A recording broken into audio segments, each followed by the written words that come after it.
All Elite Wrestling and New Japan Pro Wrestling once again united for Forbidden Door, the annual interpromotional pay-per-view live from the UBS Arena in Long Island, New York. Headlined by the AEW World Championship bout pitting Swerve Strickland against top contender Will Ospreay. The show featured a handful of dream matches and high-stakes battles. Hometown hero MJF squared off with CMLL star Hechicero, while AEW Women's World Champion Timeless Toni Storm and Stardom competitor Mina Shirakawa battled for both the coveted title and the affection of Mariah May. Who emerged victorious in the night's top matches, and who advanced in the Owen Hart Foundation tournament matches? Find out now with this recap of Forbidden Door. Hey there, welcome everybody to another edition of Wednesday Night Madness. I am Anthony Florio, sitting in tonight for good old MF Michael Fletcher. Unfortunately, MF is a little under the weather this evening. Well, we're hopeful that he'll be back with us Friday night for the Cerebral Smack Talk. But in the meantime, I am joined by the Phenom Michael Bullock, and we're not going to waste any time. We're going to get right into it. Here tonight, we are going to try to go as rapid fire as we can on this. We got AEW Forbidden Door, we got NXT, and we have AEW Dynamite with a very shocking, and well, not really shocking, but a very disturbing ending, to say the very least. So, let's dive on into Forbidden Door.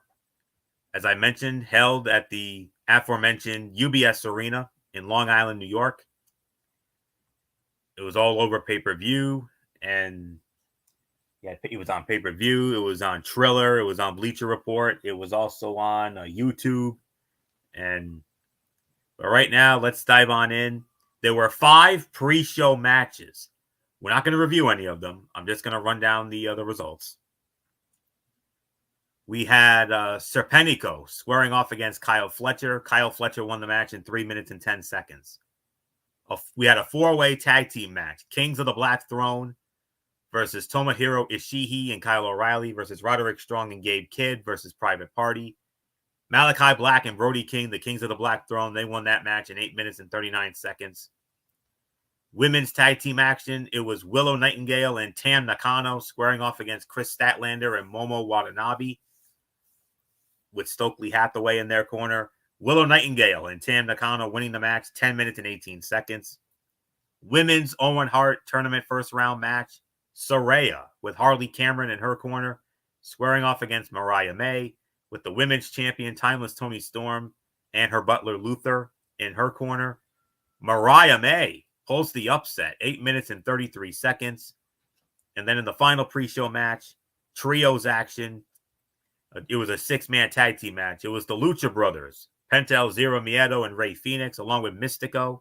They had Alex Abrahantes in their corner as always, going up against 3 members of Los Ingobernables de Japón, Yoda, Tsuji, Titan, and Hiromu Takahashi. Mystico and the Lucha Bros win that match in 12 minutes and 1 second. That's the pre-show. Now let's get to the main card. We started it off with MJF squaring off against Hechicero. MJF winning the match, 9 minutes and 51 seconds. Solid 3-star match. Just going to scroll down here. All right. Okay. And I'll tell you what, Hechicero proved Sunday night he is more than a poorly drawn cartoon character targeting the previously injured shoulder of MJF in the opening match of this Forbidden Door pay-per-view. MJF found himself on the defensive often in the bout and was forced to fight from underneath against a man he seriously overlooked. The result was a match that showcased Hechicero to an audience that may have been unfamiliar with his work, while positioning the Wolf of Wrestling as the clear babyface. MJF ultimately did fight back and level Hechicero with a brainbuster that would make Tully Blanchard smile for the grueling win. Solid 3, teetering on 3 1/4 for that. So not much more to say here. Michael Bullock, come on in. MJF defeating Hechicero, 9 minutes and 51 seconds to kick off the main card of Forbidden Door. Yeah, I'll give this about a solid 3 stars. I mean, this was a good way to start off the pay-per-view. I mean, this was I mean, there was no doubt MJF was definitely going over here. So, yeah, there's really nothing more for me to say. So let's move on to the next match. All right, and Bullock, you'll start off on it. Another trios or 6-man tag team matchup, as it was the Elite, the Matthew and Nicholas Jackson, the World Tag Team Champions, the Young Bucks, along with the Continental Champion Kazuchika Okada, squaring off against the Acclaimed Anthony Bowens and Max Caster and their partner Hiroshi Tanahashi. Unfortunately, the Elite win the match. Elite wins the match 13 minutes and 1 second. Not the outcome we wanted, Bullock, but you kind of had a feeling it was expected.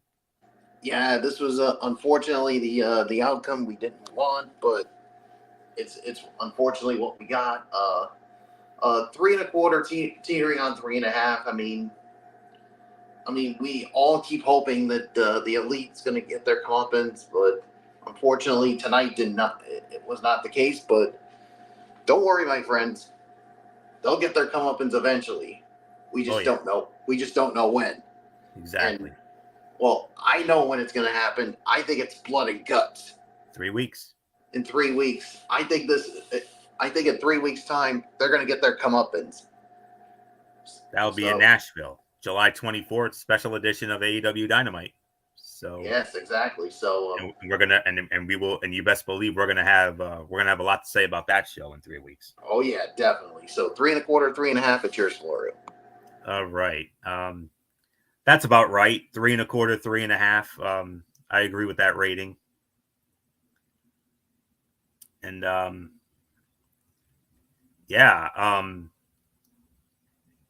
the Bucks' antics, including the use of headsets to tune out the jeers directed at them by the fans, took attention away from the bout, which was a fairly good one. The heat was less directed at the heels and more at a guy who doesn't even work for the company anymore. And still, the fans in Long Island came alive anytime interaction between Tanahashi and Okada was teased, and as the action broke down late. Ultimately, Okada earned the win for his team, rocking Tanahashi with the Rainmaker. Post-match beatdown of the iconic competitor ended when daddy-ass Billy Gunn rushed the ring and chased the heels out. It did nothing for the Acclaimed or Tanahashi, but nothing really more to say on that. So I agree with that rating, 3 1/4 to 3.5 stars.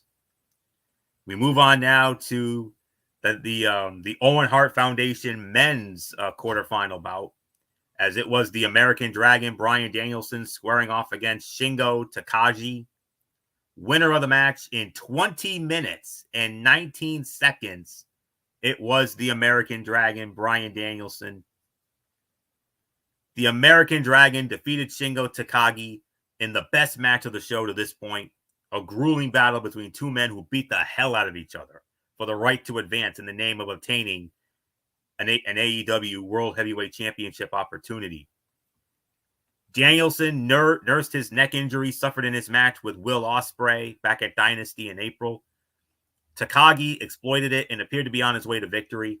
The former world champion, though, showed the resiliency that has defined him throughout his career, fending off the challenge of his opponent and eventually earning the victory with an armbar submission. Danielson's climb back into title contention is going to be epic. And considering the likes of Swerve Strickland, MJF, and Will Ospreay are already in the title picture, the potential matchups for the American Dragon are extraordinary, much like this match. 4 1/4 to 4.5 stars. Excellent match. One of the top fights of the night. It's definitely in my top 3 for sure. No doubt about it. So, not much more to say here. Michael Bullock, Bryan Danielson, our guy. He did it again. Defeating Shingo Takagi 20 minutes and 19 seconds, and he moves on. And he moves on to the semifinals where he squares off against Pac. We'll get into that when we get into our Dynamite review, but nonetheless, the American Dragon one step closer to perhaps what could be his last opportunity at the AEW World Heavyweight Championship come Wembley. Oh yeah, I mean, you expect anything less from Bryan Danielson when he delivers a match like this? Absolutely not. I mean, we've seen it from his time in WWE as Daniel Bryan, and he always puts on one heck of a good match. I mean, banger you like wrestling, It's banger after banger after banger. Exactly, as Sheamus would say. So Mm-hmm. I agree with you. 4.25, 4.5. I mean, you put him in a match, especially against somebody from New Japan Pro Wrestling, you know it's going to be really good, and it's most certainly delivered on it. So there's really nothing more to say. He moves on to the semifinals, and like you said, he faces Pac. We'll definitely get into it on when we recap Dynamite. So 4.25, 4.5. Let's move on to the next match. Next up, it was the battle for the AEW Women's World Championship, the first of our championship matches. The champion, Timeless Toni Storm, accompanied by Luther, defending against Mina Shirakawa. Mariah May was at ringside in support of both women. Winner of the match in 11 minutes and 42 seconds, and still the AEW Women's World Champion. It is Timeless Toni Storm. And then a very interesting post-match where the three of them, well, had a little fun. That's all I'm going to say on that.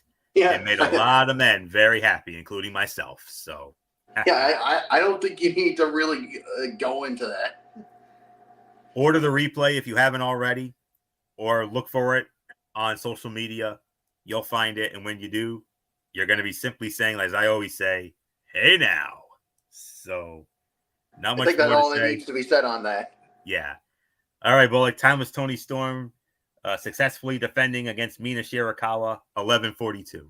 I'll give this about maybe a 3.25 on this one. I mean, once again, it's Timeless Toni Storm continues to turn back the challenge of another challenger. And look, I mean, say what you want about the Timeless Toni Storm gimmick. I mean, I know there's some who don't like it. I mean, but with her success as AEW Women's World Champion, it's hard to. I mean, it's hard to agree with some of those people because hey, if it's working for her, especially as champion, I mean, I say keep it going. I mean, this is the best we've seen out of Toni Storm, and yeah, I mean, and this is what we've all said since she made her debut in AEW. At least they're doing one thing right. I mean, at least they're making her what WWE should have done. But then again, look who was running creative at the time. Yeah, that guy. Need we say more? I mean, that certain individual destroyed Toni Storm. Exactly. Because I'll tell you this right now: if Triple H was running creative, there was no way he would have done what Mr. McDinkleberg or Mr. McPervert would. I mean, Triple H would have made Toni Storm a star in WWE. Big time. But unfortunately, it is what it is. So at least like I said, AEW is doing something right with Toni Storm. Yes. So nothing more to say. It's yours, Florio. AEW Women's World Champion Timeless Toni Storm faced the toughest test of her title reign in the form of Mina Shirakawa Sunday night and just narrowly escaped with her title intact. I got to tell you what, the champion fought out of that diving DDT, survived, and eventually delivered Storm Zero for the win. Afterwards, she showed initial reluctance before showing respect for Shirakawa with a handshake. A hug followed, and a three-way kiss put an exclamation point on the proceedings. This was really well done. From the match itself to the storytelling surrounding it, Mariah May, the centerpiece of the dispute between the competitors, watched from ringside and never got involved, instead remaining neutral. In a way, she kind of dressed like Miss Elizabeth did at WrestleMania 5 when she found herself in a similar situation between Hulk Hogan and the Macho Man Randy Savage, and her facial expressions and body language added to the in-ring action. For a company that does not always nail the landing when it comes to its higher quality stories, the execution was perfect. Another 3.25 to 3.5 star match. We move on now to our next match. Orange Cassidy squaring off against Zack Sabre Jr. Zack Sabre Jr. winning the match 16 minutes and 22 seconds. Solid 4 stars. I got to say, about 4 stars or so, 4.25. The downward spiral for Orange Cassidy continued at Forbidden Door as Freshly Squeezed lost yet another high-profile match, this time to New Japan Pro Wrestling's Zack Sabre Jr. The defeat came in a technical wrestling clinic, which saw each competitor counter and reverse everything the other threw at them. Cassidy, not nearly on the level of Sabre, still managed to surprise as he nearly stole a pin on multiple occasions. And eventually, he found himself outmatched by a master of the mat as Sabre tied him up like a pretzel with no choice but to submit. Cassidy sat dejectedly after the bell, and, it served as another indication that we are preparing to witness a different Freshly Squeezed than we have at any point in his AEW run to date. 4 to 4.25 stars. Very good match. So not much more to say. Michael Bullock, Zack Sabre Jr. defeating Orange Cassidy in 16 minutes and 22 seconds. I'll tell you what. I mean, you got to give Orange Cassidy credit. He hung in there with one of the best in New Japan and Zack Sabre Jr. But at the end of the day, Zack Sabre Jr. was just too much. And like you said, the downfall of Orange Cassidy continues. And ever since he lost that international championship, and of course the fallout with the best friends. So, but like you said, Florio, eventually we're going to see a different side of Orange Cassidy that we haven't seen. We just don't know when it's going to happen. So 4.25. So I've been with you on it. So let's move on to the next match. Another 6-man or trios match. It was the Learning Tree.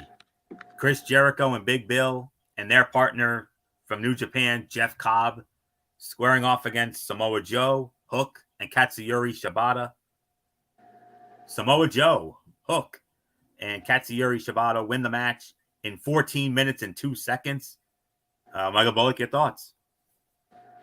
Yeah, I mean, I thought this was a solid match here, about a 3.5-star match, and I'll tell you what, Chris Jericho continues to get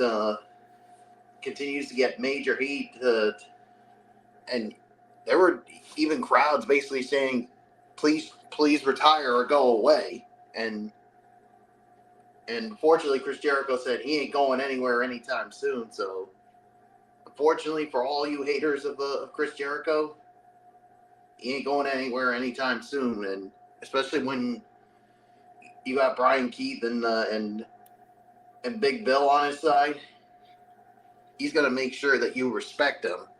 So, but unfortunately, this wasn't his night because, like you said, Hook and Samoa Joe and their partner from New Japan basically got the best of him. So 3.5 stars. Florio, I mean, Chris Jericho continues to get that go away heat. Yeah. It was Samoa Joe, Hook, and Shibata who won the match. So just wanted to make sure. Oh yeah, Shibata. So yeah, they won the match. So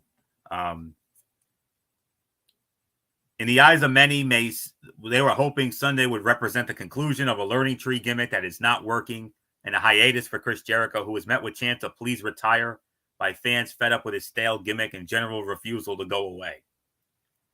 The match featured was perfectly acceptable professional wrestling, but the crowd was relatively quiet for the most part, only coming alive when it could taunt Chris Jericho. Right team went over, right star was pinned, and much like the show's production did, we shall move on rather promptly. 3.5 stars for this, so let's move on. The 6-man ladder match for the vacant TNT Championship. El Phantasmo versus Lio Rush versus Dante Martin versus Ring of Honor World Heavyweight Champion Mark Briscoe versus Konosuke Takeshita versus the Scapegoat Jack Perry. Winner of the match in 16 minutes and 56 seconds, and the new TNT champion. Sorry, Bullock. The Scapegoat, Jack Perry. New champ. And yeah. I'm warning you, Florio, don't get me to say one good, nice thing about Jack Perry, because you're not going to get it from me. And yeah, don't worry. I'm not. Jack Because Perry you know predictably where won I the stand TNT with Championship you Sunday know night. where I stand with Jack Perry right now. And I do know where you stand. Yes. And I'm gonna say it again when I give my thoughts on the match. Because I'm I know telling you you will. people this right now. If anybody thinks that I'm gonna start respecting Jack Perry, then you're just as dumb as, well, you know what. Yeah. Jack Perry predictably won the TNT Championship Sunday night, overcoming the opposition of driven, determined competitors to win his first recognized singles title in the promotion.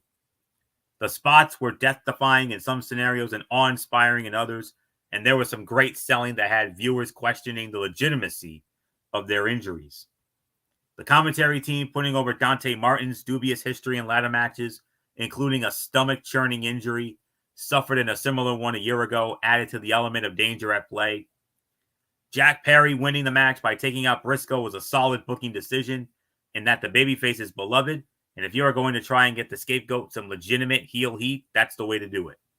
There is an argument to be made that this was Takeshita's match to win, but there is nothing about his inconsistent booking that suggests he would have been treated any better simply because he held the belt in a company brimming with them. So this was another just about 4 to 4.25 stars match, and it may not be the outcome we wanted. I know it's not the outcome we wanted.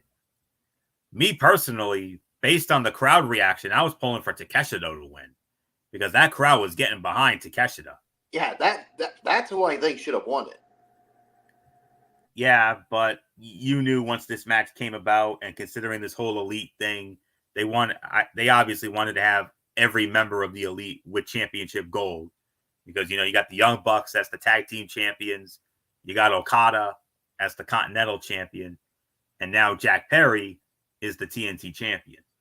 So I would have much preferred Jack Perry winning his first singles title while he was still Jungle Boy, and one of the top baby faces in AEW. But they unfortunately had to go this route.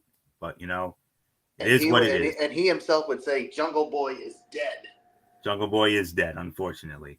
I missed that entrance theme song though. But it is what it is. So 4 to 4.25 stars for this one. So there isn't anything else left to say. Michael Bullock, I know it's not the outcome you wanted, but your thoughts on the match anyway. Yeah, 4.25, and this was not the outcome we wanted. I mean, I would have preferred someone else, especially Takeshita, but obviously, like you said, unfortunately, they wanted the elite with all the gold, and unfortunately, that's what we got here. And you know what, Jack Perry, and I'm sorry to do this, Florio, but I know this is your channel, but I'm just saying what I'm gonna say about Jack Perry, and I know I'm about to throw some F-bombs and all that, and I know this is your channel, but you gotta get it off your chest. Go ahead, I'll allow it. Yeah, Jack Perry, I hope you fucking enjoy that title, because you know what it is, Florio? It's open season. Everybody's gonna get a shot at him. And exactly. And I hope that whoever that first person is will fucking beat your ass. And I hope they destroy you, because you are nothing more than a low-life piece of shit because of all the things you've done. Ever since the whole CM Punk situation. People want to blame CM Punk for this? No. It was you little piece of shit, because all you had to do was mind your own business and walk away. And what did you have to do? You had to be a total dick to and you want to say, "Oh, AEW turned their back on me on this." No. They didn't turn their back on you. You turned your back on them. That's why you went away for so long and you decided to go to New Japan Pro Wrestling. So, and then you had to attack your own boss. Get the you-know-what out with that shit. So, yeah. One day, Jack Perry, you're going to fucking get what you deserve, you little piece of shit. And I'm going to enjoy every single minute of it. Period. End of quotation. End of statement. And if anybody, any Jack Perry cult followers or Dick Riders want to come after me on this, go right ahead. I don't care. It's yours, Florio. Oh, my brother, testify. All right. Next up, the winner takes all match for the AEW TBS Championship and the New Japan Strong Women's Championship. TBS champion Mercedes Moné versus the Strong Women's Champion Stephanie Vaquer. And the winner of the match in 16 minutes and 51 seconds. And the AEW TBS champion and New Japan Strong Women's Champion, it is Mercedes Moné. Mercedes Moné retains the TBS championship, and she is the New Japan Strong Women's Champion. But after the match was over, business picked up in the women's division. She's back. Dr. Britt Baker, DMD. Whoa. Nothing left to say. Michael Bullock, business has just picked up in the women's division. The doctor is back.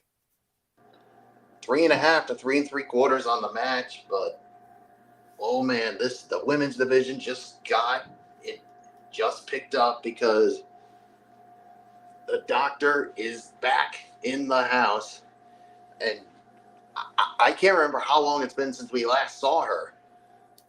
I can't either. I mean, it's been quite a while, but she's back. And well over a year. Well over a year.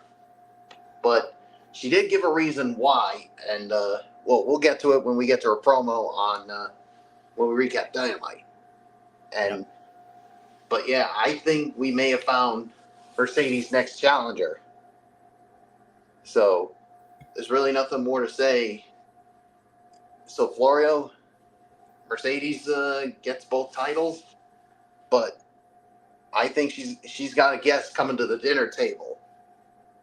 Mercedes Moné, and we're looking at possibly the All In pay-per-view in London the end of next month. So see what happens. 16:51, the time of the fall. This was another 4 to 4 1/4 for me. Stephanie Vaquer impressed here and had the fans in Long Island on her side as she set the tone for the match and outclassed Mercedes Moné for the majority of the bout. As is the case in nearly every situation, though, it takes but a second for the tide to turn, and even less for the end of a title reign to come about, and this was no different. After the match, Britt Baker made her long-awaited return, and with a single stare down, set in motion a match for All In with Moné that will be a legitimate marquee bout on one of wrestling's biggest stages. Another 4 to 4 1/4 stars for this. Coming up next, we will get into the battle for the IWGP World Heavyweight Championship. The champion, Jon Moxley, defending the title against the challenger and former IWGP World Heavyweight Champion in his own right, Tetsuya Naito. Winner of the match in 17 minutes and 4 seconds. And once again, the new IWGP World Heavyweight Champion, Tetsuya Naito. Naito regains the title. Theme so far. Right around that 4 to 4 1/4 threshold. The match was odd and never felt like it hit the next gear. Moxley targeted his opponent's knees early on, but Naito never sold them beyond that moment. From there, Moxley sold frustration with his inability to put Naito away, but the challenger never worked with the sort of urgency you would expect from a competitor fighting for the honor of his company and its top prize. There will be some who overrate this one with 11 billion stars, but on a night of otherwise strong in-ring work across the board, this felt like a major letdown. So somewhere around that 3.5 to 4 threshold for me, actually, now that I think about it. So not much more to say on that. So Michael Bullock, Tetsuya Naito regains the IWGP World Heavyweight Championship, defeating Jon Moxley 17 minutes and 4 seconds.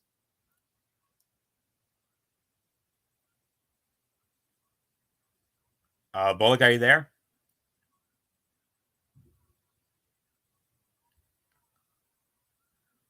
Okay. Oh,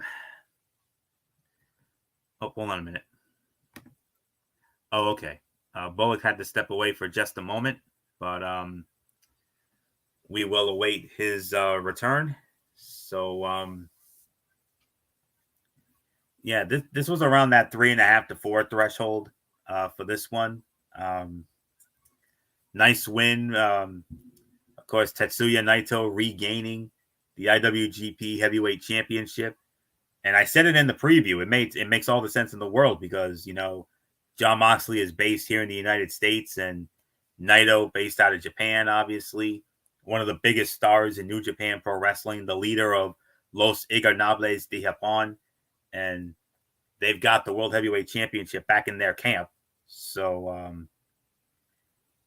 yeah, very good match. Could have been better, but it was still a really good match. And just awaiting the return of Bullock here. So we'll wait for him to come on back in, and then we'll get to the main event, which was the major talking point of this show. No question about that. So yeah, very good match, like I said. Okay, Bullock's back in. So Michael Bullock, Tetsuya Naito regaining the IWGP Heavyweight Championship, defeating Jon Moxley, 17 minutes and 4 seconds. Your thoughts? Yeah, it was about another 4.25 star match on this one. So yeah, I mean, there's really nothing more for me to say on it. Main event time. Here we go. The AEW World Heavyweight Championship, the champion Swerve Strickland, with Prince Nana in his corner as always, defending against the AEW International Champion Will Ospreay. Winner of the match in 27 minutes and 6 seconds. And still the AEW World Heavyweight Champion. Whose house? Swerve's house. Bullock, you want to talk about a banger? I hope somebody called the Long Island PD because these two boys stole the dang show. What was the time? 27 minutes and 6 seconds. Man, fight of the night, hands down. Man, I'm gonna give this 4.5 to 4.75. This was, like you said, these two stole the damn show. We knew they were, but these two definitely delivered, and you saw right after the match, the two definitely showing respect for each other. And I'll tell you what, folks, Will Ospreay's the real deal, as you know from his time in New Japan. And don't worry, one day he will be the AEW World Heavyweight Champion. It's just not his time. And you know what, Florio? You know what I got to do with Swerve Strickland winning it, especially what Prince Nana does. I'm gonna do it.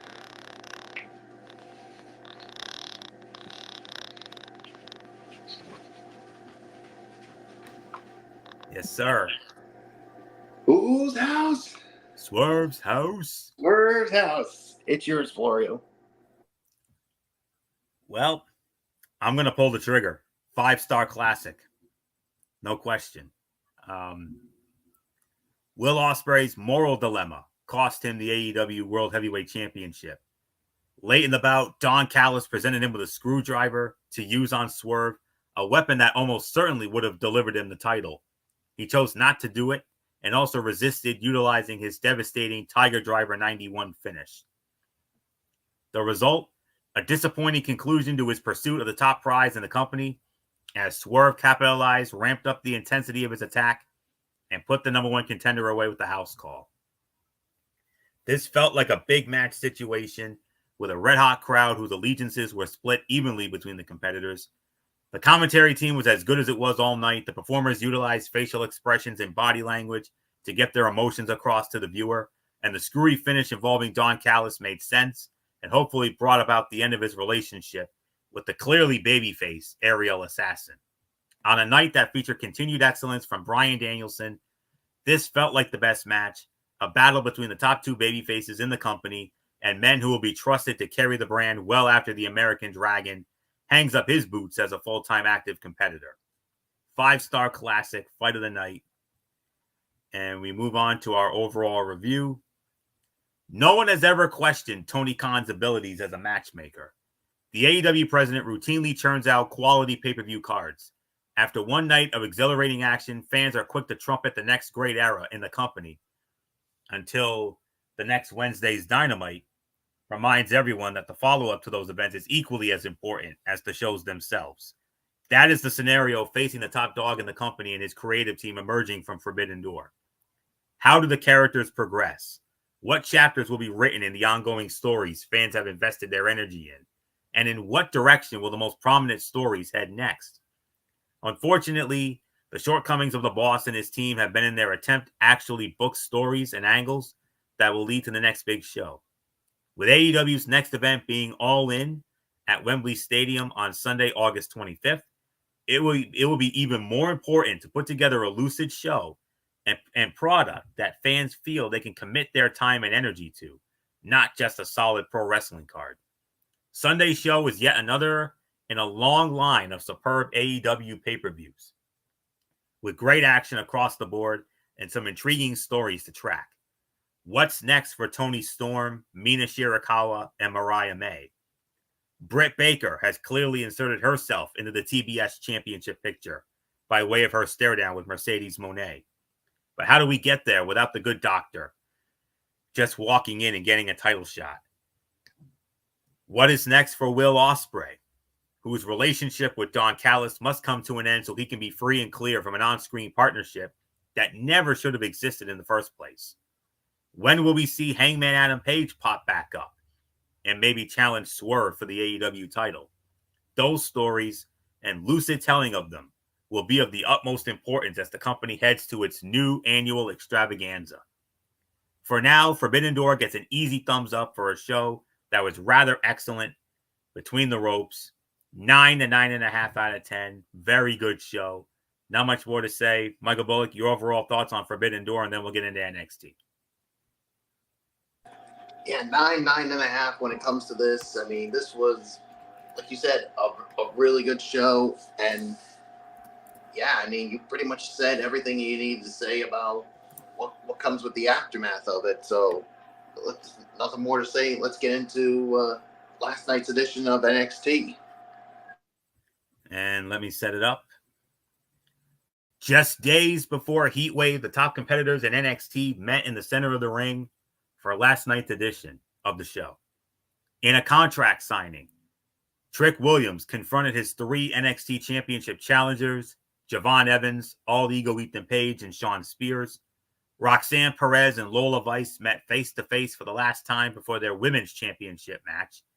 Michin and Jada Parker collided in a street fight, while Hank Walker and Tank Ledger tested themselves against New Catch Republic, Pete Dunne and Tyler Bate.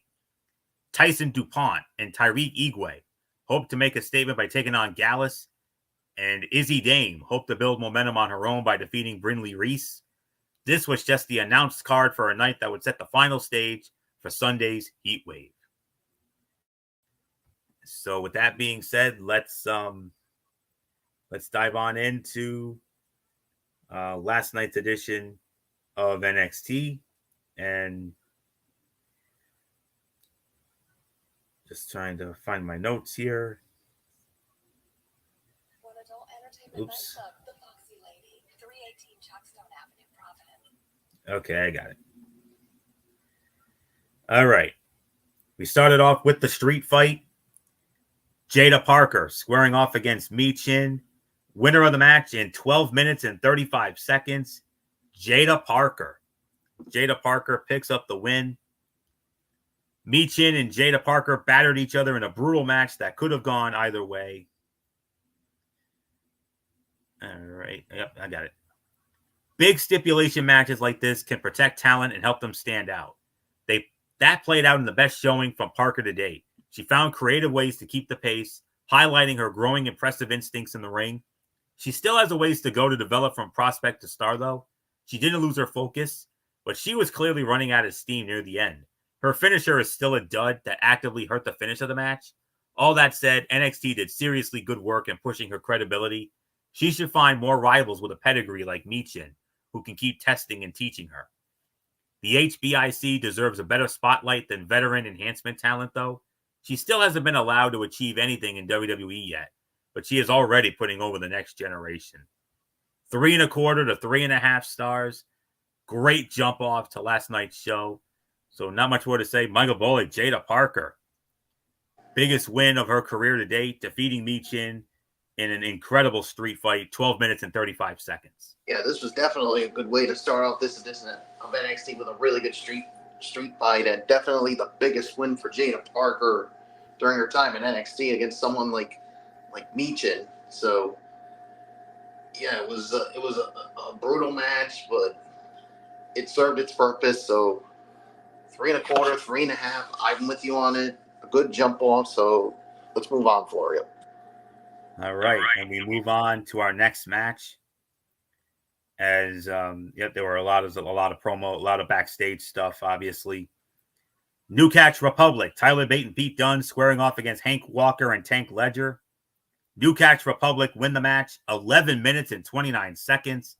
Michael Bolick, another good match. And I'll be honest, a match that was far more entertaining than it had any right to be. I didn't really have any high hopes for this. But then again, look who Hank and Tank were in the ring with, for goodness sakes. Yeah, I mean, when we first started this match, Florio, I mean, I was thinking like, yeah, New Catch Republic's going to squash them. But this match was far and away better than what I expected. And, I mean, it had every right to be not a good match, but hey, this was a unpredictability here. So at the end of the day, I'm going to give this about maybe another 3.25 stars. I mean, you get back-to-back good matches. I mean, a surprise match that delivered like this. Yeah, bravo to you guys for putting on a good match like this. So it's yours, Florio. Another 3.25 to 3.5 stars. Hank Walker and Tank Ledger pushed Tyler Bate and Pete Dunne more than anyone expected, but New Catch Republic picked up the win. This was a great showcase for Hank and Tank, who had the right opponents to push them to the next level, and they looked and moved like a true tag team. NXT is low on developmental teams that can challenge for the top prize, but this match should be the first step in committing to these two hard-hitting stars. It was not time yet for Hank and Tank to beat a team like New Catch Republic, a tandem that can work NXT as long as they want, given the consistent quality of every match. 3.25, 3.5. Very, very good match. No doubt about it.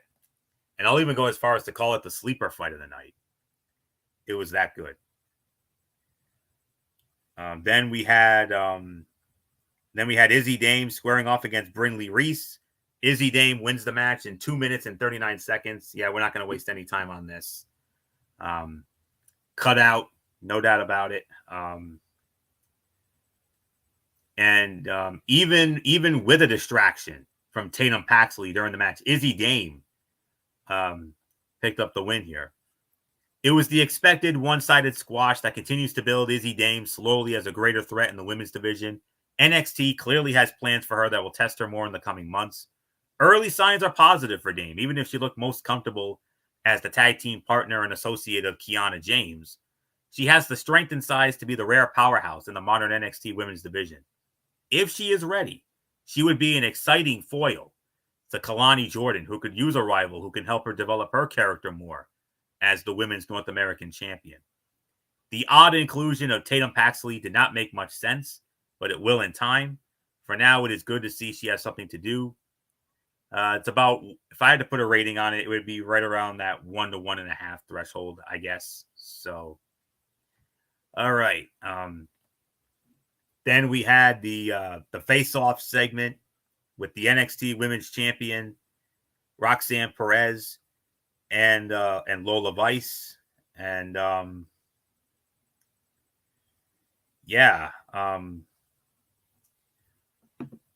as I pull up my stuff here. All right. Roxanne Perez arrived with Gestapo security guards. Lola Vice explained what drives her to succeed, while the Prodigy kept her confident proclamation that she would never lose the NXT Women's Championship. And then Lola knocked out one of the security guards with a spinning back fist. This promo segment was supposed to solidify Lola Vice as a babyface, but this was a rough one. The two lost the script early, leading to an awkward 10 seconds of silence.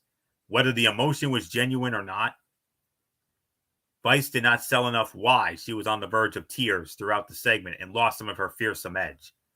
Perez tried to keep this on track, but she isn't confident enough in her promo work to guide this type of segment. The two acted like they were in different segments with their promos.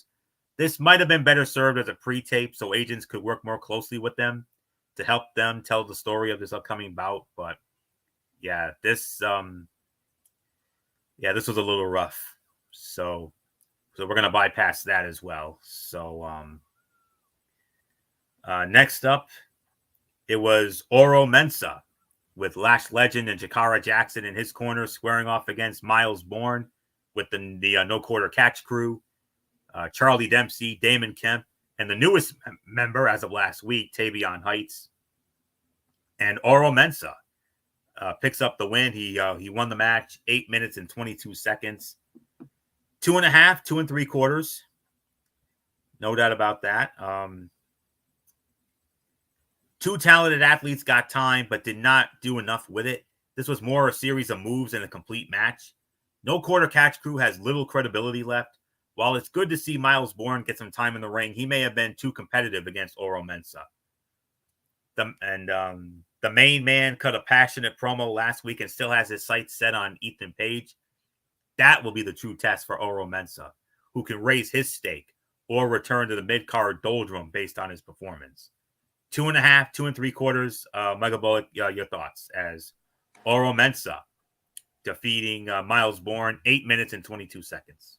Yeah, 2.5, 2 3/4. I mean, this was a solid match here. I mean, it could have been better in some spots, but it was good to see Miles Bourne get some action here. Against someone like Oro Mensah. I mean, because obviously we know Oro Mensah, he's far from done with all ego Ethan Page. So at some point, these two will get in the ring. We just don't know when. So nothing more to say. It's yours for it. All right. We got another cutout here. Wendy Chu squaring off against Carly Bright. Carly Bright had Kendall Gray in her corner. Wendy Chu won the match 4 minutes and 5 seconds. Yeah, that sounds like a cutout to me. Wendy Chu brutalized Carly Bright throughout this match. The NXT faithful were silent for this one beyond some brief Wendy chants. That's understandable, as the Gold brand has not done enough yet to make fans care about Carly Bright. However, this was a good showcase of what Wendy Chu does so well. She looked like an unstoppable force and made the most of what was a pure squash. Once Chu was attacking more well-established faces in NXT, this particular gimmick could push her all the way to championship gold down the road. So, no question about it. Another about 1.5 for that. And then backstage, Gallus brawled with Tyson DuPont and Tyreek Igwe. Their match had to be called off because between the teams as officials checked on injuries and obviously didn't clear them. So not much more to say on that. So we're just going to move on to our next match, which was Carmen Petrovic squaring off against Jasmine Nix. Jasmine Nix with JC Jane in their corner. But before we get into that, they did have a rare appearance by Shawn Michaels. Shawn Michaels actually makes a rare television appearance, making an announcement about Brooks Jensen, alias Ben Buchanan. He said that Jensen was told to stay home because he spiraled out of control after splitting with Josh Briggs. HBK said the smart thing would be to let him go, but he believes that Jensen is a part of the NXT family, and HBK believes in second chances. And he has extended the olive branch to Brooks Jensen to sit down with general manager Ava on next week's show to talk about his future. So it'll be very interesting to see how that. What are your thoughts on that, Florio? Well, it's very intriguing. The Brooks Jensen situation. I mean, I don't know how to describe it, to be honest. I mean, I've seen the videos, and they very disturbing. Very disturbing. It looks like a man that is spiraling out of control. Yes, indeed, and we're gonna have to wait and see how his sit down with Ava goes next week. I got to be honest. I don't know if I don't think it's gonna end well. That's my thoughts. Yeah, I got this bad feeling it's not going to end well. Something disturbing. I mean, I got a feeling that's going to be a cringe-worthy segment come Tuesday. Yeah, Brooks Jensen, I got a bad feeling is going to do something that's going to eventually lead him to maybe getting fired or maybe worse, getting arrested. Well, because lately, I mean, you've seen the videos, and he's basically he's daring Sean and Ava to shut him up, and he's got a drinking problem. And and part of me wants to say, Brooks Jensen, Ben Buchanan, please. I know you won't hear it from us, but I'm just saying it as a person that, and I know Florio will echo the same sentiment. Please wake up and get help. Yes, that stuff is serious, man. That's serious stuff. It's serious. I mean, his addiction, it's spiraling out of control. And if I was somebody in the back, I would even go find Josh Briggs and Fallon Henley to basically have them wake up. Because nobody knows them more than those two. Very true, but it's going to be very interesting to see how that segment plays out come Tuesday night. But like you and I said, I think it's going to end badly. I got a bad feeling about it as well, but we'll see. Yeah, my prediction is I think he either gets fired or gets arrested because he's going to do something that's going to cross the line. I think so too. All right, now I think Brooks Jensen's going to force Sean and Ava's hand to basically fire him. Yeah, so we'll wait and see what happens with that. So moving on now to the match, Jasmine Nix with JC Jane in her corner squaring off against Carmen Petrovic. Jasmine Nix winning the match 3 minutes and 51 seconds. That's another cutout right there. Carmen Petrovic and Jasmine Nix fall into a similar category in NXT. Both are competent in-ring performers with decently established characters, but neither has shown they can compete at a top level. This was a basic bout where the most exciting spot was a smooth kip-up by Jasmine Nix. While these women need more opportunities to improve, both would have been served better by working with someone more experienced. Carmen Petrovic needs Natalya back and in her corner to keep her momentum. If that story is done, NXT has a solid backup plan building with Ariana Grace. And coming up Sunday on the countdown, on the kickoff show for Heat Wave, a pre-show match, Carmen Petrovic will be teaming up with Ariana Grace to take on JC Jane and Jasmine Nix in tag team action. So that will all go down on Sunday night. So with that being said, we ended the show with the contract signing for the Fatal 4-Way NXT Championship matchup. Trick Williams, Javon Evans, Ethan Page, Shawn Spears. Man, contract signings are often more missed than hit, but this worked better than expected. The substance was lacking, but everyone had fun with it. While it was clear Ethan Page and Shawn Spears were the guiding forces of the segment, this was a big showcase for Javon Evans, who sold that he belonged. The crowd was almost more behind him than Trick by the end. The Fatal 4-Way will be a fun showcase of talent, even if there was not enough time to truly build the drama of this clash before Heat Wave. And Bullock, what do we always say when it comes to contract signings? A la JBL? They don't end well, and this certainly did not end well. Especially for Shawn Spears and Ethan Page, as I give it to you. Default segment of the night. Yeah, this was definitely the segment of the night, hands down. And yeah, we knew this wasn't going to end well for, especially like you said, with those two, but with Trick Williams and Javon Evans basically standing tall at the end. So definitely adds to it. So nothing more to say. And as far as my overall thoughts on this show, I thought it was a good show. I mean, I'll just I'll say what you say, Florio. It was solid, but not overly spectacular. I mean, you had two really good matches. You had another solid match. I mean, yes, you had your fair share of cutouts. So I'll give this in the excess of 6.5 to 7. So it's yours, Florio.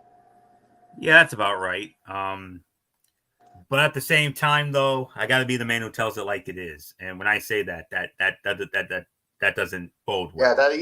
Yeah. When Florio says that, that means some constructive criticism is coming. Oh yeah. As a go-home show for Heatwave, NXT did not add any more spark for a rushed PLE build. Most of the work was done in video packages throughout the night, which missed the opportunity to get more talent in front of a live crowd days before the big night. The contract signing did its job well in hyping the NXT Championship Fatal 4-Way, but Roxanne Perez and Lola Vice were less successful on that front. The best parts of the show were building the future beyond Heatwave.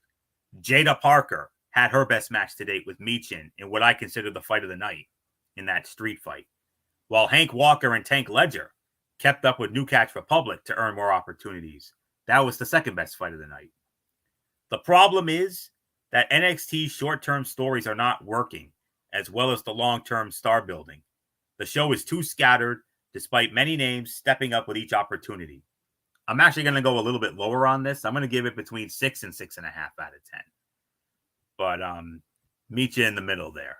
So that's that. So with that, let's we got one last order of business to do, and that is AEW Dynamite, the fallout from Forbidden Door. And let's set the table.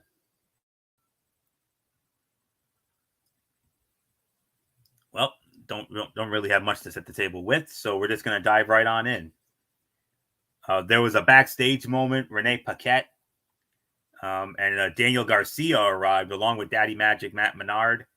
And then MJF comes up to him and he says, I want to be in your corner for your big match tonight. So, yeah, keep an eye out. We'll get into that later on, trust me. First match of the night, Owen Hart men's tournament semifinal match. The American Dragon, Bryan Danielson versus the Bastard Pac. Winner of the match, 16 minutes and 50 seconds. And advancing to the finals of the Owen Hart men's tournament next Wednesday night in Calgary, Alberta, Canada at the Saddle Dome, hometown of Owen Hart and the Hart family. The American Dragon, Bryan Danielson, wins it in 16:50. Wow. The semifinals for the Owen Hart tournament got going tonight when Pac took on Bryan Danielson in the first fight of the night. These two haven't had a singles match in roughly 15 years. So the Chicago crowd was excited. The Wintrust Arena in Chicago, Illinois, suburban Chicago, which is where this event took place tonight. It was the Beach Break edition of Dynamite. They worked a slow, methodical pace at first. They were feeling each other out and trying not to rush, but that didn't last forever. They eventually started trading stiff strikes as they upped the intensity. The Bastard had the upper hand as they went to the break, but the American Dragon began building up a head of steam. They started a bit slower than expected, but still managed to make this one of the better TV matches you will see all week. Both men traded submissions and near falls before Bryan Danielson finally got the pin here. 4 to 4.25 stars. A very good jump off here. You knew this was going to be a good match, considering the talent involved. So not much more to say. Michael Bullock, Bryan Danielson, he does it again.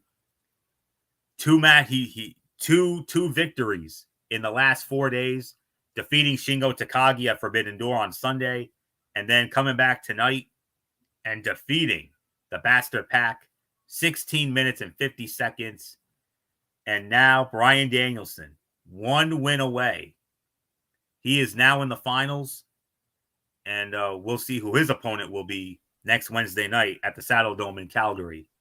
So in the final, and the winner of that match will go to All In and challenge Swerve Strickland for the AEW World Heavyweight Championship. And Bryan Danielson, Bullock, 1 win away. What a match. Oh, what did you get this? 4 to 4 1/4 as Bryan Danielson defeated Pac in 16:50. Yeah, I'm going to give this 4 1/4 as well. I mean, what a match this was. I mean, yeah, for Bryan Danielson in his second match in 4 days. I mean, coming off a win at Forbidden Door and now at Dynamite. And I'm telling you this right now.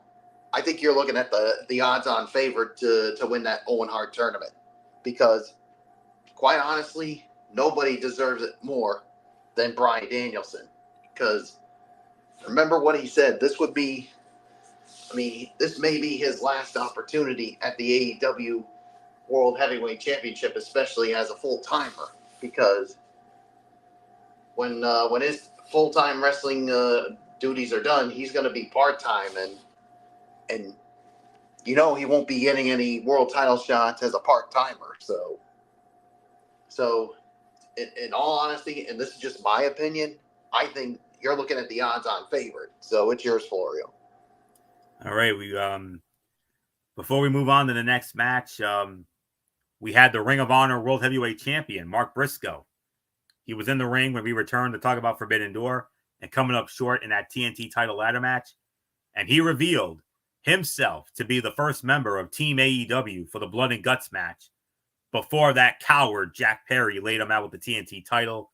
Kyle O'Reilly tried to make the save, but the Continental Champion Kazuchika Okada hit him with a Rainmaker, and then the Acclaimed ran down to send the Elite packing. But Mark Briscoe, the first member of Team AEW for the Blood and Guts match against the Elite in 3 weeks. So we'll wait and see who else gets added. And we move on to the next match. Women's Owen Hart tournament semifinal matchup, and one we've been waiting for about a month and change, ever since what happened at Double or Nothing. It was Willow Nightingale squaring off against her former friend and partner Chris Statlander, Stokely Hathaway in Statlander's corner. Winner of the match, 8 minutes and 40 seconds, and advancing to the finals of the women's tournament in Calgary next week, Willow Nightingale. Willow wins the match in 8:40. Michael Bullock, Willow is 1 win away from becoming a back-to-back Owen Hart Foundation tournament champion. But she will have to face either Mariah May or Hikaru Shida, and we'll find out the result of that match this Friday night on Rampage. Oh, yeah. I mean, like you said, now she's 1 win away from becoming the first back-to-back winner of the Owen Hart tournament on the women's side. And yeah, she gets a measure of revenge against her former friend and partner, Chris Statlander, in the process. So you could just say that this was extra sweet for Willow Nightingale. So what was the time of the fall again? 8 minutes and 40 seconds. I'll give this about maybe 2.5, 2 3/4. So it's yours, Florio. That is exactly right. 2.5 to 2 3/4 of a star. This has quickly turned into a bitter rivalry, and they did a great job matching the emotion with their physicality. The crowd was firmly in Nightingale's corner and popped every time she came close to winning. In a bit of a surprising outcome, Nightingale was able to defeat Chris Statlander with a pinning combination to advance to the finals next Wednesday night on Dynamite in Calgary. So Willow Nightingale, if Willow Nightingale can defeat either Hikaru Shida or Mariah May next week, she will be a back-to-back champion of the Owen Hart tournament on the women's side. So we shall wait and see. So 2.5, 2 3/4. Bullock nailed it. So all right. Next up, we had the legendary Tony Schiavone. Great to see him back after his illness last week. You know, he suffered a bout of laryngitis near the end of last week's show, which was why he did not work Collision last Saturday, or the Forbidden Door pay-per-view for that matter. But great to see Tony Schiavone back, and he introduced the returning Dr. Britt Baker, DMD. They shared an embrace. Great moment there. And then Britt Baker cut a promo, and but was then interrupted by the TBS champion and the New Japan Strong Open champion, Mercedes Moné. And Mercedes has definitely turned heel. They've turned her heel, and which was the right move because the crowd was already dumping on her anyway.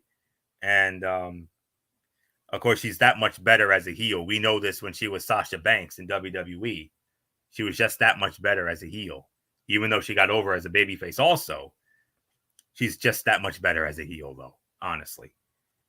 So it was basically a 2-for-1 segment in a sense. Britt cut her promo, and then Mercedes interrupted.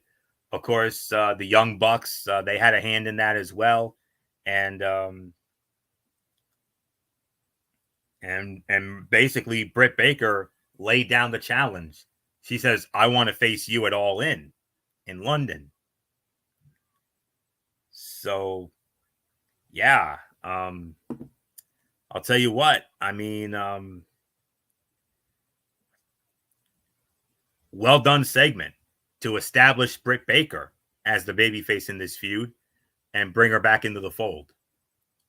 While nothing is official, it most definitely looks like it will be Mercedes Moné versus Britt Baker at All In, at least for the TBS championship. I don't know if the New Japan title will be on the line, but we're definitely looking at the TBS championship. Those two in London. Oh my, that is going to be something. So, well done segment here. So, Michael Bullock, I mean, 2 segments for the price of 1. Britt Baker cutting a return promo, clearly the babyface here, and then Mercedes Moné interrupting with her championship celebration with the help of the EVPs. Ooh. Yeah, So, get the you know what out with that nonsense. Yeah, and there's no question about it. They have clearly turned Mercedes Moné as a heel, which is the right move. Absolutely, because you've heard the crowd lately. The crowd's been dumping on her, and especially Sunday night at Forbidden Door against Stephanie Vacour. Yeah, and you're forgetting something. Britt Baker revealed why she was out of action for so long. Yeah, I mean, you remember Adam Cole. It's almost similar to what happened to her boyfriend and to her guy, Adam Cole. Yeah, she had some kind of health issue. Yeah, just like Adam Cole did a couple years ago. Yeah, something with her brain. So, but what did you say? I couldn't quite hear you. You were breaking up. It was something to do with her brain or something. Yeah, hold on. Let me see if I can find it. No, I got it. Give me just a minute. No, I have it. I got it. It was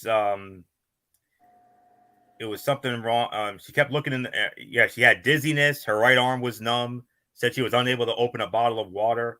Her entire right side stopped working. She said she spent a week in the hospital with what was essentially a mini stroke. And she told Tony Khan that she needed to stay home and get herself right. And he told her to let him know when she was good. But she said tonight, I'm here, I'm cleared, and I am healthy. Praise the Lord for that. Yeah, good to see her back. Like you just said, after everything that she went through. I mean, like you said, what you just said is the exact reason why she's been out for the last 10 months, and because she even said for the last, I mean, people have been saying that she's been injured, but people who know her know that it takes more than injuries to keep her gone. So people thought it was an injury, but it's more than what people thought, because like you said, she was feeling ill, her arm was tingling, she looked in the mirror and said she was good, but she couldn't open a bottle of water. Her whole, like you said, her whole right side stopped functioning and was diagnosed with a mini stroke. So, like you said, basically she basically was told to just stay home. But yeah, she definitely looks good. Good to see her back, and it looks like she's going to be targeting Mercedes Moné, and I think it's going to go down at All In. So yeah, so there's really nothing more to say. It's yours, Florio. All right, so all right, moving on. There was a backstage moment. Will Ospreay was being interviewed by Renee Paquette, interrupted by Don Callis, and we wanted that closure, and we finally got it. Will Ospreay said, "I'm done with the Don Callis family, even though I owe you my life for everything you've done for me. I'm done with you." So Will Ospreay is no longer a member of the Don Callis family, and rightfully so. He's way too over. So he's ridiculously over. I'll put it that way. So good for him. And then from there, Chris Jericho coming out. He had a contract folder in his hand. He said he wasn't booked for the show, so he decided to sit in on commentary. And then he took issue with Taz applauding after the Forbidden Door match like a mark, as he said. Jericho said he can't trust Taz, so he spoke with Matthew and Nicholas Jackson. And Jericho said the contract banned Taz from commentary and required him to leave the building immediately. Several security guards escorted Taz away. Complete and utter BS on that. And I'm crying foul on that one. He's Hook's father. And, oh, boy. But nonetheless, 6-man tag team match. Samoa Joe, Katsuyori Shibata, and Hook against the Cage of Agony. Brian Cage and the Gates of Agony, Tona Leona and Bishop Khan. Samoa Joe, Katsuyori Shibata, and Hook win the match in 9 minutes and 10 seconds. I'll tell you what, 3 stars for the match.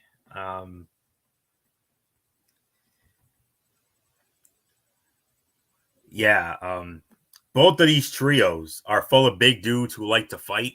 So this was a hard-fought match, even if it was somewhat simple in its execution. Nobody expected Joe's team to lose just days after beating Jericho's team at Forbidden Door.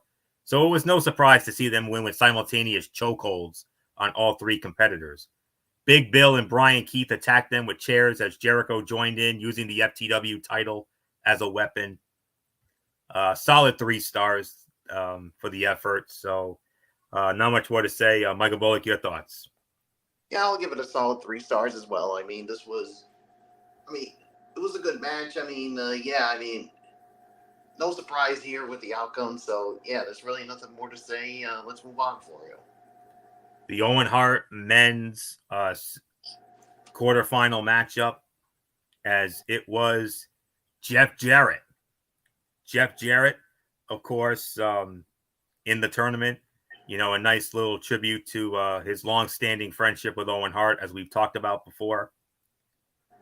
Went up against a wild card that was handpicked by the Elite, and the surprises kept on coming. He is now back.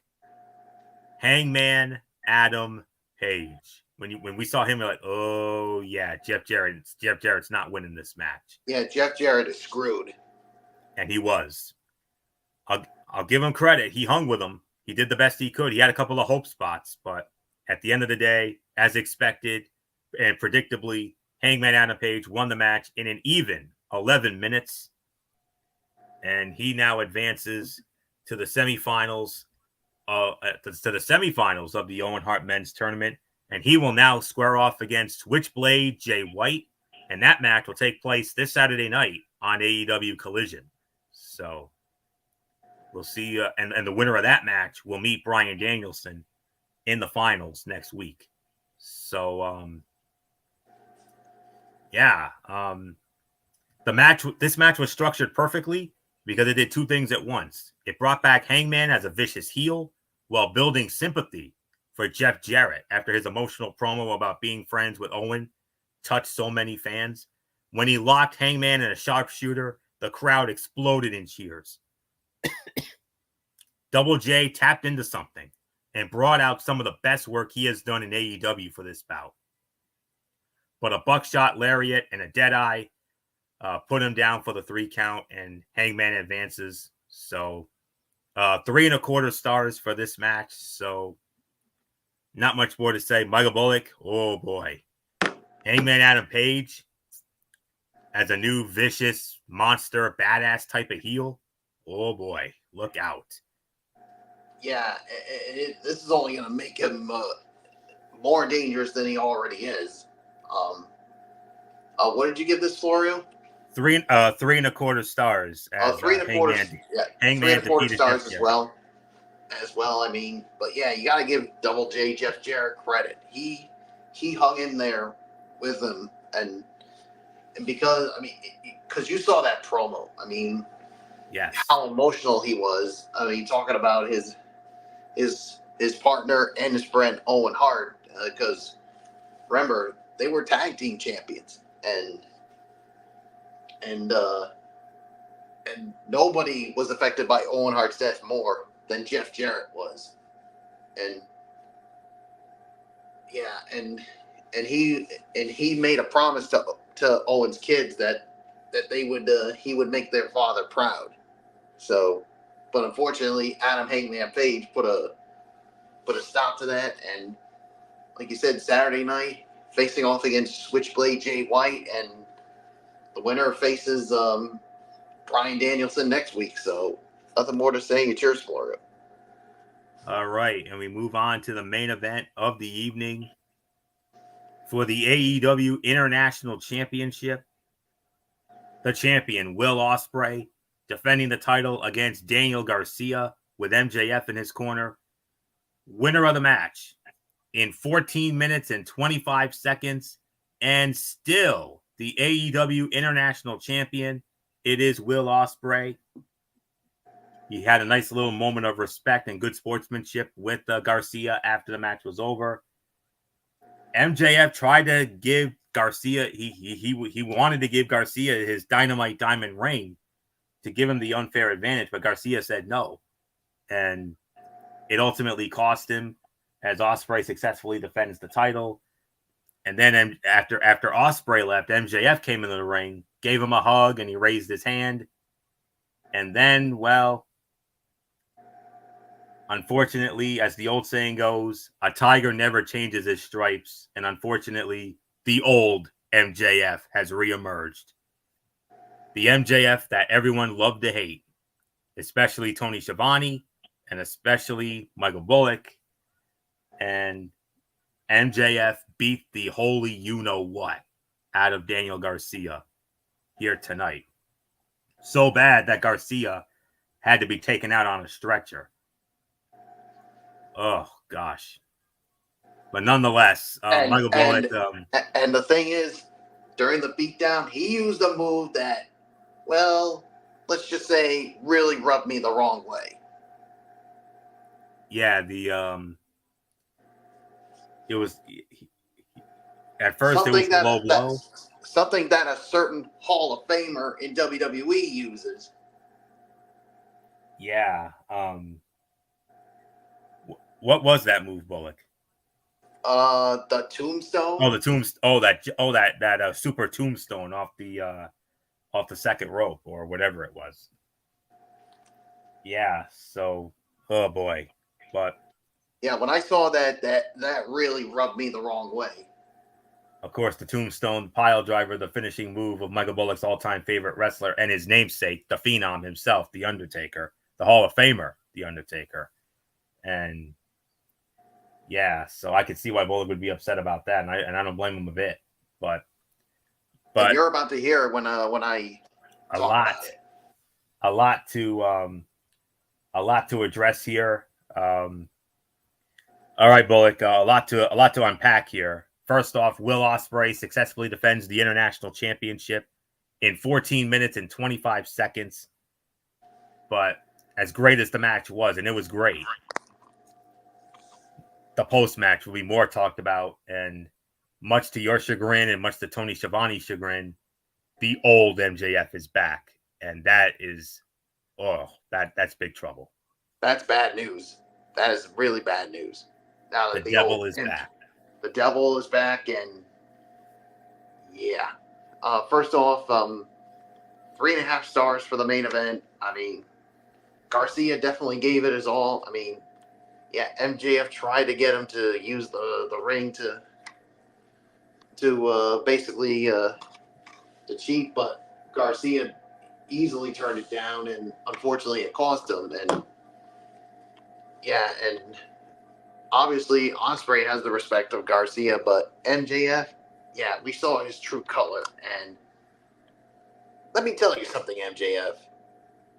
Only one person can use that tombstone. And that is my guy, the Hall of Famer, the Phenom, The Undertaker. And for you to use that move, or basically to steal it, is a downright low-life piece of shit move. And I'll tell you this right now. If The Undertaker were around and he wasn't retired, and he saw you steal his move, he'd come and he would bury your freaking ass 6 feet under. So don't use that move ever again, because if you do, oh, I'm going rogue on your ass, boy. So nothing more to say. It is yours. Second best fight of the night, 3.5 to 3 3/4 of a star. This was a fast-paced match that showed off why both of these men are special talents for different reasons. They went into overtime. They had a run. They had an overrun tonight, and had several close 2 counts before we came to the finish. MJF tried to give Garcia his diamond ring, but he refused to use it. After giving it back to MJF, Garcia turned around and was taken out with a hidden blade for the win. And then, of course, after the match was over, MJF turns heel, and he's back to being that vicious, ruthless heel that he was before. And yeah, the old MJF is back, and he's going to be kicking off Collision on Saturday nights. And in the immortal words of Ricky Ricardo, hey, MJF, you've got some explaining to do. Oh yeah, you do, buddy. You got you got some big time explanations come Saturday night. So 3.5, 3 3/4, second best fight of the night. Overall, MJF did the thing everyone expected him to do and turned on Daniel Garcia with a low blow. We all knew the babyface run wouldn't last forever, but it was a little surprising to see it end so quickly. He busted Daniel Garcia open with his Dynamite Diamond Ring and hit a tombstone piledriver from the second rope. Will Ospreay and several officials finally chased him away. MJF's heel turn was predictable, but still done in a way that sets up an interesting match for All In between him and Daniel Garcia. We also saw Britt Baker and Mercedes Moné enter into a feud that will culminate in a TBS title bout, very likely at that same pay-per-view. This episode didn't necessarily follow up on everything from Forbidden Door that needed to be addressed, but it was an above-average episode in other ways. We didn't get a single squash match, and every match felt like it served a purpose. The return of Hangman Adam Page against Double J Jeff Jarrett was great. Bryan Danielson and Pac had an entertaining match, and Will Ospreay and Daniel Garcia stole the show in the main event. However, the most surprising moment of the night was Willow Nightingale defeating Chris Statlander, who many saw as a favorite to win the Owen Hart Women's Tournament. Willow has a chance to become a 2-time winner, but she will have to go through either Mariah May or Hikaru Shida to do it next week. This is one of those rare episodes when it felt like every segment was worth watching, and hopefully this becomes a trend. So, somewhere around the 7.5 to 8 out of 10 threshold. So, 7.5 to 8 out of 10 for me. So, not much more to say except take us home, Bullock. Yeah, 7.5 to 8 out of 10 for me. I mean, there was no bad match. I mean, yeah, not a lot was followed up from the Forbidden Door pay-per-view, but it was some that did serve its purpose. So there's really nothing more for me to say except let's call it a night for real. All right, and that will put the bow on this edition of Wednesday Night Madness. We want to thank you all so very much for tuning in as always. No show tomorrow night, as we will be taking tomorrow night off to observe the 4th of July Independence Day holiday. But we will be back with you next on Friday night at 10:30 over on MF's channel, Raceway 95. Hopefully MF will be back with us come Friday night for the Cerebral Smack Talk, as we will review Friday Night SmackDown, and we will preview the Money in the Bank pay-per-view. That's Friday. Saturday, we will have the recap of Money in the Bank, as well as our preview of NXT Heatwave, and MF will have his latest Big 3 basketball report, because the Big 3 will be on Sunday this time around, this upcoming week. Not sure when we'll be doing our Heatwave review. I don't know if it'll be Sunday night following the event or if it'll be inserted into one of our shows next week, but we'll wait and see. And that's pretty much it for right now. So that is it. So before we head out, we want to wish all of you out there, we want to wish all of you viewers out there a very safe and happy 4th of July holiday today, as we are now officially on that now. So be safe, don't do anything stupid, and enjoy the day with your loved ones. And with that being said, until we meet again Friday night, hopefully back on MF's channel for the Cerebral Smack Talk. This is Anthony Florio. Anthony Florio here for the Phenom, Michael Bullock, and in spirit, of course, good old MF Michael Fletcher. Get better soon, MF. Hopefully, we hope to have you back with us Friday night. And of course, always in spirit, the first lady of our show, the one and only Twisted Angel, Dee Dee Woodson. You know the routine, everybody. Thumbs up. Talk to you later. Yeah, throw it up Fortune Force style. Bye for now, my friends. God bless. Be good to each other. Have a blessed 4th of July holiday and Friday. And until Friday night for the Cerebral Smack Talk, this is Anthony Florio here for the Phenom, Michael Bullock. And of course, with everybody around, with everybody in spirit. So until Friday night for the Cerebral Smack Talk, you've been watching Wednesday Night Madness right here on the Tone 25 on YouTube and Streamio.com. And remember, my friends, no matter what anyone tells you beyond anything else, wrestling is indeed actually real. For everybody who has been a part of this one, for now, Anthony Florio, so long, and bye, everybody, bye.